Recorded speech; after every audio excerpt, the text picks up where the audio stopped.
Hello बच्चों, let's read this question. It says that a millivoltmeter of 25 millivolt range is to be converted into ammeter of 25 ampere range. The value in ohm is necessary shunt will be. 2012 में question पूछा गया था. Question को solve करने के लिए हमारा की कॉन्सेप्ट होगा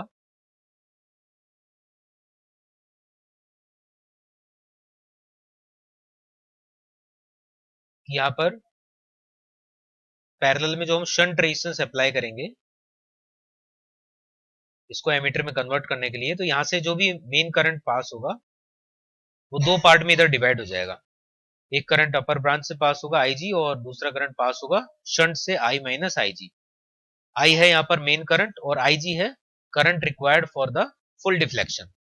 तो जब यहाँ से करंट पास होगा IG तो यहाँ पर पोटेंशियल डिफरेंस जो है वो हो गया V इंटू आई जी इंटू जी. तो ये जो पोटेंशियल डिफरेंस है ये यहाँ पर क्वेश्चन में दिया हुआ है 25 मिली वोल्ट रेंज. तो VG हमें क्वेश्चन में दिया हुआ है इट इज 25 मिली वोल्ट. अब हमें पता है कि यहाँ पर पैरेलल में पोटेंशियल सेम होता है. यहाँ पर ये दो ब्रांच हैं, दोनों ब्रांच पैरेलल में है. सपोज इस पॉइंट को A बोल देते हैं, इसको B. तो A और B के अक्रॉस ये दोनों ब्रांच है पैरेलल में. So potential across AB will be same. तो अपर ब्रांच में अगर हम देखें तो पोटेंशियल है VG, लोअर ब्रांच में अगर हम पोटेंशियल देखें तो IR हो जाएगा. तो रेजिस्टेंस है S और करंट है I माइनस IG.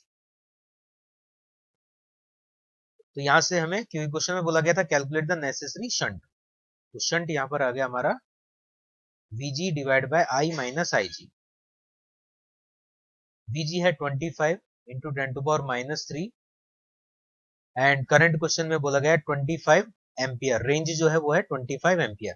रेंज का मतलब ये जो कैपिटल आई करंट है इसी को रेंज बोलते हैं. तो यहाँ पर IG को हम नेग्लेक्ट कर देंगे. IG is neglected. IG को नेग्लेक्ट करेंगे देन I का वैल्यू हो जाएगा 25 एम्पियर. सॉल्व करेंगे then answer will be 10 to power minus 3. तो यहां से जो शंट आएगा अगर उसको डेसिमल में लिखेंगे देन इट विल बी 0.001 ओम. तो इस टाइप से हम यहाँ पर कैलकुलेट कर सकते हैं शंट रेजिस्टेंस का वैल्यू. यहाँ पर हमारा जो कॉन्सेप्ट है वो होगा दैट पैरेलल में पोटेंशियल सेम होगा दोनों ब्रांचेस में. So option A will be correct. Hope you understand it well. Best of luck.